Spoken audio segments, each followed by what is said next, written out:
Welcome to Behind the Bloom podcast. I'm Jay Schwanke, the flower expert, fourth-generation florist, and your guide to living a life in bloom. You might know me from the PBS show Jay Schwanke's Life in Bloom, or from my workshops, books, or appearances.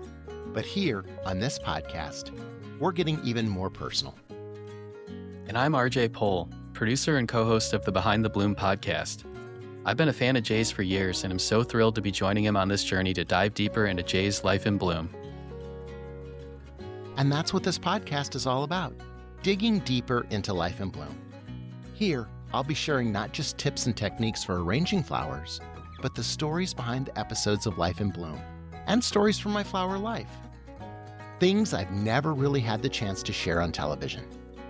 We'll talk about the episodes and how they came to be, what inspired them, the behind-the-scenes fun, and even a few mishaps that we somehow managed to make look graceful on camera. There's a philosophy behind Life in Bloom, and it's not just about flower design. It's about joy, health and wellness, empowerment and creativity, and yes, finding a connection to nature and to each other every day with flowers. My hope is that this podcast becomes a space where we can slow down together, where you can listen while arranging flowers, or maybe while you're out for a walk, or just taking a break with a cup of tea.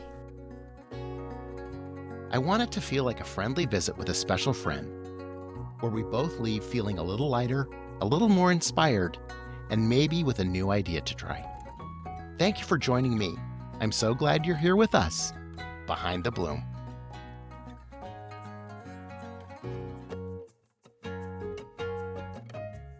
Welcome back, everyone. And this week, we're tackling one of the most common questions I get asked. How do you make your flowers last longer? There are so many myths and old wives' tales out there, but I'm here to help set the record straight with some tried and true tips right from my book, Bloom 365. We'll dig into one of my favorite tips, cold water. I'll explain why cold water is a flower's best friend, and why you should definitely skip the warm water if you want your blooms to last. We're also answering some great viewer questions, like whether you should cut flowers underwater, and what kind of tool is best for cutting stems. And that's not all. I'll throw in a couple of bonus tips from Bloom 365, just to give your flowers an even better chance to thrive. Plus, we'll chat a bit about Chrysal, the flower company I've partnered with for years, and my own background in flower care science. There's always more to learn when it comes to keeping flowers happy.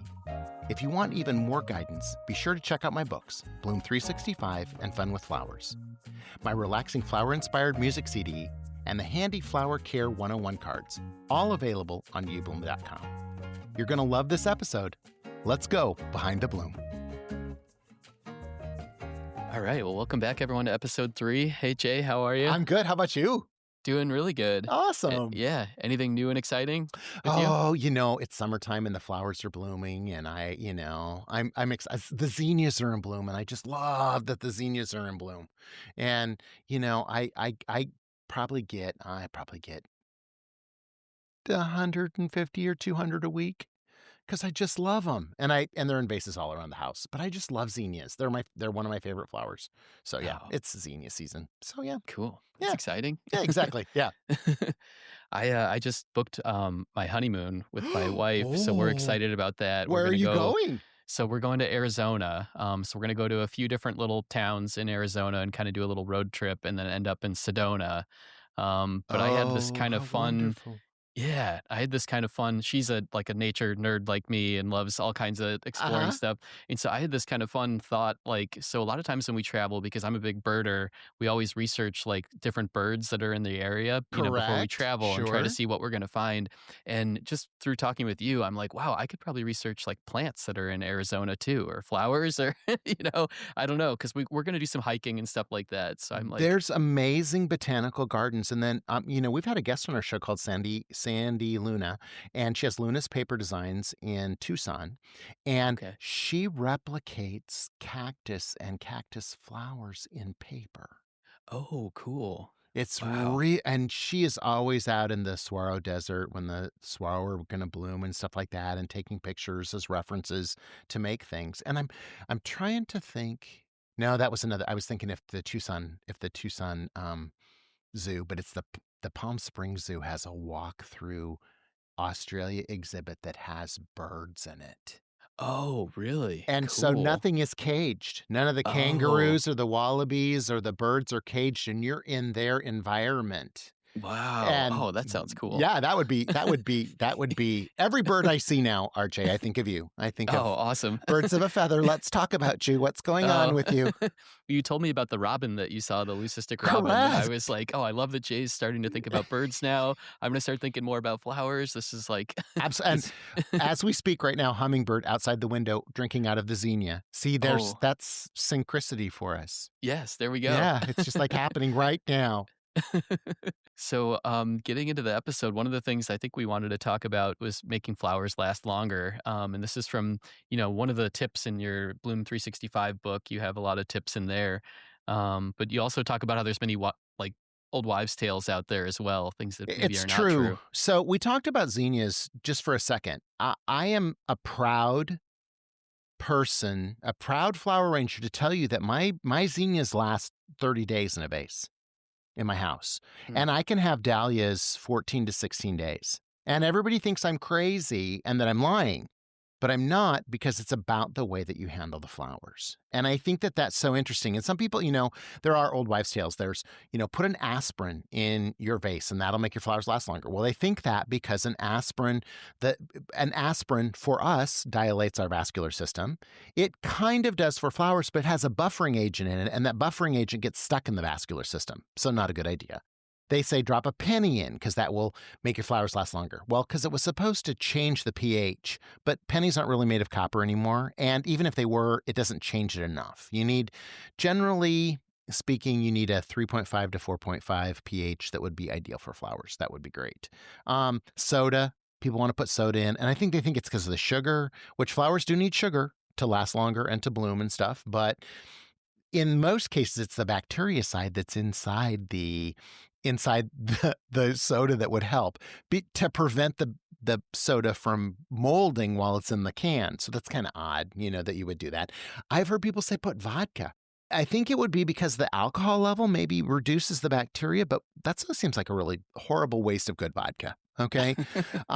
Bleach, a drop or two of bleach. Yes, but bleach only kills bacteria for about an hour or two. And it's kind of dangerous. It's a dangerous chemical to mess around with. So I think that although all of those types of things, cutting flowers underwater too, we heard that for a long time, cut flowers underwater, really dangerous, doesn't do any good whatsoever.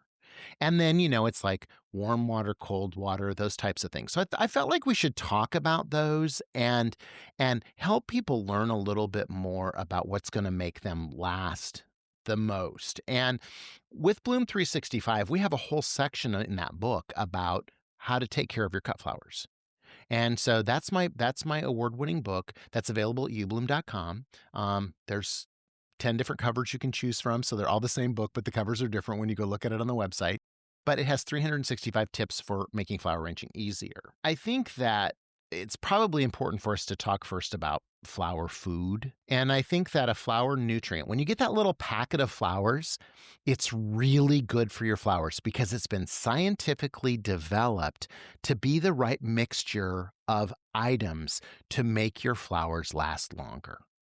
It has special sugar inside it that will feed your flowers to make them grow bigger, open, keep the green stems and the green leaves green and not have them turn yellow. There is something that reduces bacteria in the water. There's a pH controller that makes the pH about 3.5 to 4.5. Does that with any type of water. So there's two that's kind of interesting because if you have a low pH water or high pH water, it'll get it in that central range because both of those things are in there. It has a vasodilator to make the stem, the straws that I would call the straws that are bringing the water from the bottom of the flower to the top clear and open and holding them open. Those things, and then there's a surfactant. That's the fifth thing that's in those. And the surfactant is why flower food sometimes will become a little foamy when you add water to it. And a surfactant loosens the skin tension on water. What? So it makes it go up the stem easier. So, like when you were a kid in school, you'd do these science projects where you could like overfill a glass, Hmm. just a little bit, because there's a Yeah. skin on water. And so that skin will prevent it from going up inside the flower too. So that surfactant loosens the water up Wow. and makes it go up the stem easier. So those are the things that are inside there. The other thing that's important is to measure it exactly. And I think that's, when we get that little packet of food, we think, oh, this is going to help. I'm just going to add a little bit. Or maybe, oh, this is really going to help. I'm going to add a couple of them. You should always follow the manufacturer's directions on the back. Many, many years ago, a flower food company did a study with Ohio State University. And what they did was they took a rose and they put it in water with no flower food. And that rose lasted 5 days. And then they put it in with too much flower food and it lasted 4 days. Oh, wow. They put it in with too little flower food. It lasted 3 days. And they put it in with the exact right measurement of flower food and it lasted 8 days. So what that tells us is if you're not measuring exactly, you might be better off not using any at all. But if you're going to use it, you're going to get 25 to 30% more time with your flowers. And so I think it's important. One of the things I always suggest with people, look for that bag. If you're buying them at a grocery store, there's going to be a little bag of flower food. And ask for extras. Sometimes flower shops or flower departments will give you extra ones, or they'll let you buy them for 10 cents or something like that. So that's a really good investment. Any drawer you open in my house, there's probably flower food in it. Just because I always want it handy. There's a flower knife in there and there's always flower food. But I want that, and I want that to be part of it. So I learned a lot of this from the Chrysal company. And so Chrysal. They are scientists that were based in they're headquartered in the Netherlands, but they have a division in every country across the world. And they discovered that every single type of flower had different requirements for the flower food.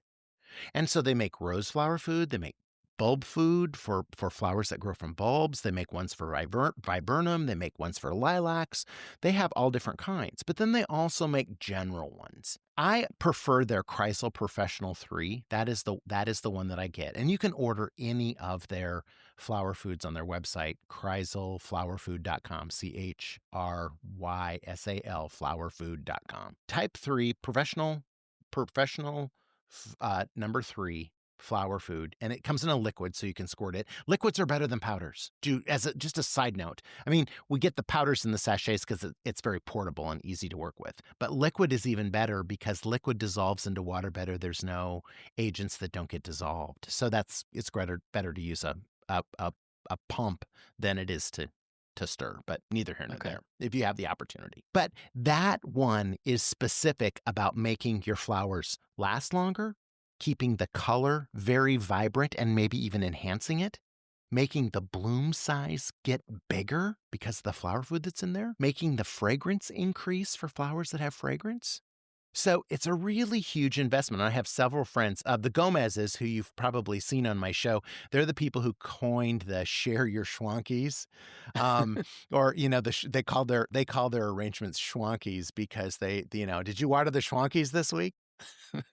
But I convinced them to get Chrysal Professional 3, and they're like, our flowers last for 2 weeks. We have to sometimes throw them away when we get new ones because they're still lasting. And that's part of the secret. And that secret is what is keeping my zinnias and my dahlias in good shape. So, I mean, flower food is essential. Zinnias have a fuzzy stem. So CVBN tablets, or this little chlorine tablet, sometimes called a Gerber pill, will work the same for those zinnias to help keep the water clear and make them last longer. When you add CVBN to Chrysal Professional 3, it makes the water ever so little haze of cloudiness to it, so don't get alarmed, because it's the chlorine in the CVBN tablets that helps reduce the bacteria in the water that makes that little cloudiness, but they still last longer. And I use that also on the dahlias. So, that's kind of in a nutshell of what I believe about it. And cutting flowers underwater doesn't do any good. That's what I think about. And when I think about that, I'm thinking about these zinnias out here right now with there's 5 little hummingbirds. They're all going 5? great. There's Yeah. 5? Oh my gosh. It's a team effort. Yeah. It's all the males. The males are all here. Yeah. Yeah. Oh my gosh. All right. That's incredible.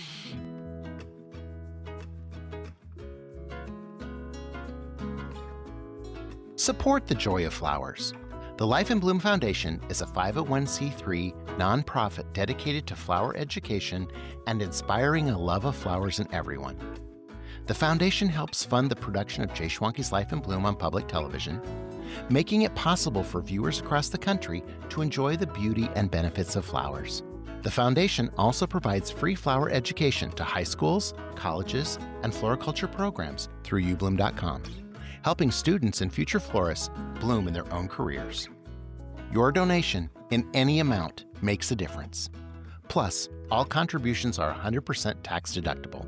If you'd like to help us continue sharing the power of flowers, visit the lifeinbloomfoundation.org to donate today. Thank you for your support. Well, so in addition to Chrysal, so in Bloom 365, you also offer tips. And so I think one of them we wanted to talk about, tip 112, is cold water. Cold water. Yeah. Tip 112, cold water. My favorite. That is one of my favorites. So I think, as little, when we're little, I think, we were always taught in school, maybe by our grandparents, or that you put your flowers in warm water. And warm water, interestingly enough, I always say if I have 2 glasses of water and I have one that's warm and one that's cold, and you look at them, do you know how you would tell, if you just by looking at them, which one might be hot and which one might be cold? No, how would you tell? Generally, the warm water is cloudy. Oh, okay. Okay? Because there's more air in warm water. Oh, okay. And that cloudiness is caused by the temperature of the water. It starts to release that oxygen and it becomes palpable in the water. So when you put a flower in warm water, there's more air in that water that's going to get trapped in the stem. Oh, Okay? interesting. So then the other thing about warm water is that when we're cooking something like beans or asparagus or potatoes, do we put it in cold water or hot water? Hot water? Yeah, because and what happens if you're cooking asparagus specifically, what color does the water become after you've cooked it? Green? Exactly. Because you start to cook the stem, and part of the cell structure of the flower leaches into the water, which immediately starts to cause bacteria. Oh, interesting. So cold water will not. So like I always think this is so I buy a lot of fruit and vegetables at the farmer's market. And I bring home my kale, and I bring home my scallions, and I bring home my carrots, and I put them in cold water in the fridge in a glass. And I put a bag over the top of them, and they stay for a week or longer because they're in cold water. And it's number 1, feeding it, and number 2, it's not making bacteria. And so that's the important part. So cold water is essential. And there was a study done by Chrysal, and the Flower Council of Holland many years ago, where they determined that cold water would extend your vase life by about 25%. Wow. And so just going directly into cold water, less air, not as much bacteria. And if you're cutting it and putting it immediately into water, there was a theory for a little while back in the 90s where if you cut your flowers under water, then the water would go up the stem faster. And they finally were able to scientifically measure it, and they found that there was no sense in that. And they felt like it was a little bit dangerous because holding a flower underwater and cutting with a scissors is dangerous. You might end up messing fingers or something. And I think that's probably pretty accurate. So doing that, but cutting at a 45-degree angle is also important, because if you cut at a 45-degree angle, when you place your flower in the vase, that angle, the point is touching the bottom of the glass and then up. Then it gives it room for that water to go up in that angled area that's exposed. If you cut it flat, it's going to sit flat on the bottom of the vase, and it's harder for it to pull up that water. Hot water bad, cold water good. So how do you prep your cold water? Because we want to go colder than just out of the tap, right? Oh, it is usually best. As cold as the water could be would be great. One of the things I like to remember people is if you want to cool down your water, and say you've had a bucket, you fill up off the hose. And, sometimes with a hose, the water could be a little bit warm. You can add ice to that water, but add the ice prior to adding your flower nutrient, because the ice will help cool it off. But if you've put your flower nutrient in the water first and then add your ice, you're diluting it, and you're going to be in that gray area that we talked about before, where you're going to be diluting your solution, and it's not going to be as helpful. The other thing I like to do is I'm always drinking a liter of water. So I have these liters of water that are around the house all the time, and I'm always drinking that. And one of those packets, a 10-gram packet, goes into a liter of water. Then I mark it with a Sharpie, and I put like a flower on the cap or a flower on the label, and then I stick it in the fridge.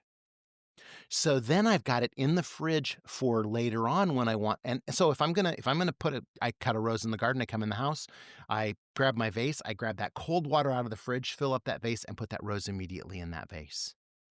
Or if I'm gonna top off my flower vase that's already filled with flowers, I'm gonna pour in that cold water out of the fridge, reducing that temperature. Even if your stems are starting to degrade a little bit, will remove bacteria or stop it from producing for a period of time, which is always going to help you.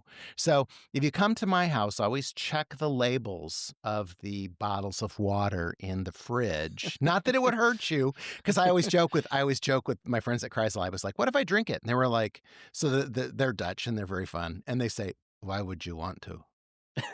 And I'm like, well, I just wonder if I could. And they're like, of course you can. It's not going to hurt you, but and I will tell you, it tastes like lemony sweet, sort of. So you have tried it. Oh yeah. Yeah.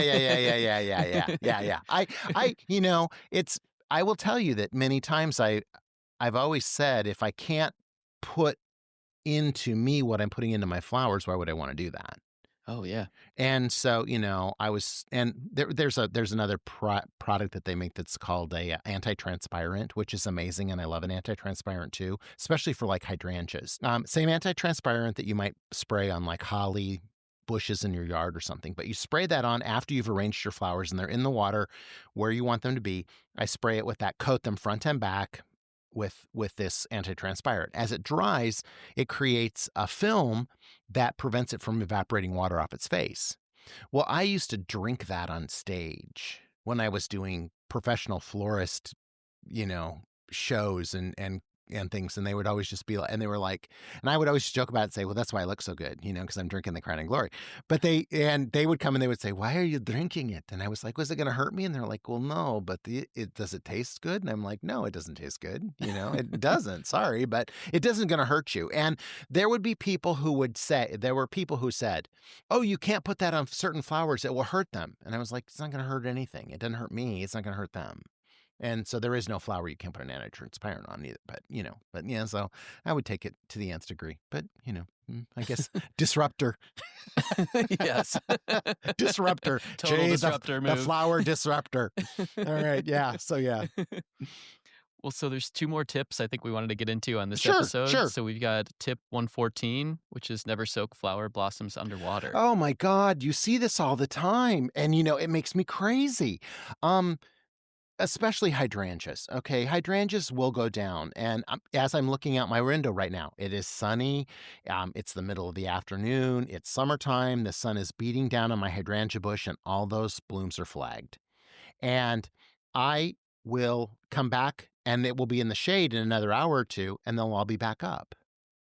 It's what's happening is they're transpiring the water faster off their face than they can draw it up their stem.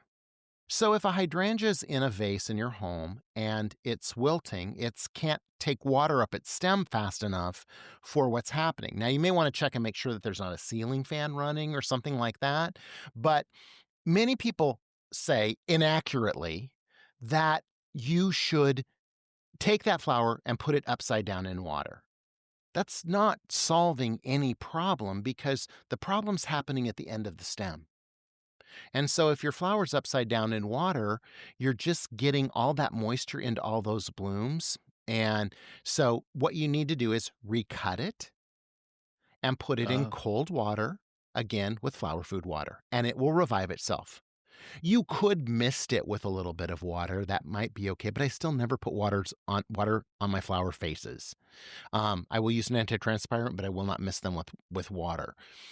Everywhere in our world, everywhere, on our hair, on our shirt, on my computer, on this microphone, wherever. There is a fungus called botrytis. And botrytis is the fungus that causes flowers to become brown and kind of slimy. You might see a rose petal that might be brown and slimy. That's botrytis.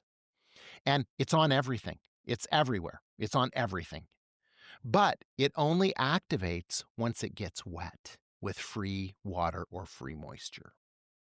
So once you tip your flower head upside down in water, you're activating all that botrytis. And then when you put it upright, that botrytis is going to activate and it's going to start to eat those flowers. And you're going to have botrytis. Roses particularly. Roses are botrytis, hosts almost. It's just always there. My friends at Kendall Farms are doing this new treatment, and it's so fascinating to me. They have found that if they spend 6.5 seconds in an ultraviolet light, botrytis is destroyed. Wow. So as they're bringing their flowers out of the field, they go through this tunnel of ultraviolet light, and it kills all the botrytis. And even flowers that are foliage, eucalyptus, they grow a lot of eucalyptus too. Eucalyptus isn't susceptible to botrytis, but it's a host. So the eucalyptus goes through the tunnel, and then it can't spread it to anything else. It was fascinating. It's like one of my favorite things. Troy Connor and Jason Kendall are brilliant with this discovery. And I think, why aren't hydrangeas going through that? Why aren't roses going through that? We need to implement this all over the world because it would be a really big time saver and flower saver for people. But putting your flower underwater, it just doesn't make any sense to me. There's also another one where people talk about boiling water and cutting the hydrangea stem and sticking it in the boiling water. You're cooking the stem just like asparagus. I mean, literally like asparagus. And the flower, and then you're supposed to put it in a glass of water. Well, you simply cut it, you dipped it in hot water, and then you put it in water where it can draw the water up the stem again. It wasn't the hot water that did it, it was the other behavior around it that made it seem like it worked. Okay. But yeah, so I mean, I just, it's one of those things. But old wives' tale from when I was a little kid. I can remember taking wilted flowers and filling up the sink with an inch of water and laying them all down in there. Well, you recut them and also laid them down in there. So my stem was underwater, so was the bloom. It would have worked the same if I just would have put it upright in a bucket. Okay. So, yeah. So then the other tip was tip 115 from the Bloom 365 book. Don't miss the flowers. So yeah, exactly. So I mean, I don't know why. I mean, I think it's really important to remember, like if I would go out there right now too to my hydrangeas that are wilting in my garden and I put water on them, the water would be magnified by the sun and it would burn them. So that would be a very bad thing to do. It's better to wait until they're cooler.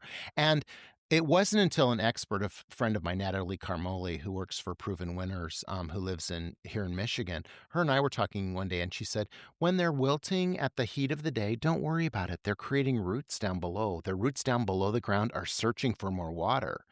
What you could do is water them, but wait until they've hydrated a little bit more, and then you've established those roots to keep them going. If you give them too much water every day, I had some a couple of years ago that I burst. They would just keep taking in water because the flowers were so dehydrated, and it burst the root system, and then a fungus got in them and killed them. So, wilting flowers, they're worrisome, but take a deep breath and decide, what you're going to do. But I don't find any use of having a flower misted with water. An anti-transpirant, sure, but nothing else. So, yeah.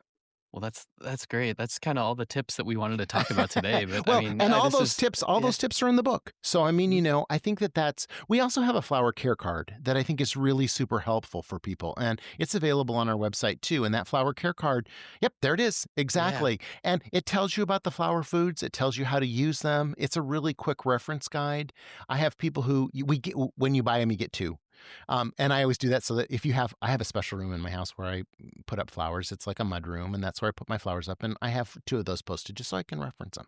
It's like, oh, okay, I should remember to do this. Yes, that would be a good thing to do this, because you always can't remember. And I think it's a good idea to do that. So I love it. It's a simple, like, quick reference. You can just grab it and look at it. And absolutely. Yeah. And I think the more you get comfortable too, I think everyone will find that they'll have their own ritual that makes them the most comfortable. I get flowers. I get 3 buckets of flowers every week at the farmer's market, and I take 3 buckets of water down to the farmer's market. It has flower food in it. It's ice cold. I have it cooled the night before. I put it in my car, cover it with a little plastic sheet. I go down there, and when I'm picking up the flowers, I drop them immediately into those buckets, and they travel home in the buckets.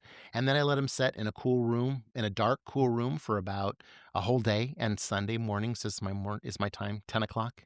I listen to Organized on Real Jazz, but it's all jazz organ music, and that's my flower designing time to put new flower arrangements in the house. But yeah. Oh, that's awesome. Yeah. All right. Well, I think that's everything for today then. Okay, sounds good. Yeah. Any other closing thoughts, Jay? Anything we'll... I think I just think it's important, and I hope that everybody talks about the empowerment they get from the TV show, and I think that it's wonderful. And hopefully here they're getting great empowerment from learning how to take care of their flowers, because there's nothing better than when you look at a flower arrangement and said, I did that and it's lasting such a long time. A lot of that has to do with your participation and how you're caring for those flowers once you get them, because you can also do a lot of things that make it worse. Letting them run out of water. It's a huge deal. Check your water levels every day and top off. Here's my other thing. With the flower food, you don't ever have to change water and recut. Just add new water every day. Add new cold water with flower food in it every day and fill up that vase. Fill it up. I never change the water. My last tip for the day.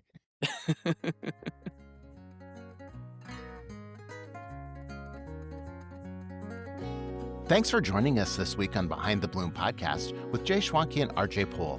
If you loved what you heard, be sure to follow or subscribe so you never miss an episode. And share it with a friend to help us spread the joy one bloom at a time. Thank you for taking the time to slow down with us. And hopefully you left feeling a little lighter and inspired to try something new. Make sure to join us next week for a brand new episode. Thanks for being here with us, Behind the Bloom. Hey, just one more thing. If you love flowers, you've got to check out ubloom.com. It's the online home of Jay Schwanke's Life in Bloom, where you can stream every episode for free. Plus, you'll find Behind the Bloom videos, my blog, show recipes, and so much more. There's also a massive video archive, over 1,800 how-to videos, flower farm documentaries, and even my very first series, JTV. All Life in Bloom episodes, exclusive web content, and farm documentaries are totally free. Just sign up with your email. And if you're ready to dive deeper, there's a paid subscription option that unlocks the full library of how-to videos. Everything from creating bridal bouquets to centerpieces, corsages, and more. Tons of content to explore. You're gonna love it.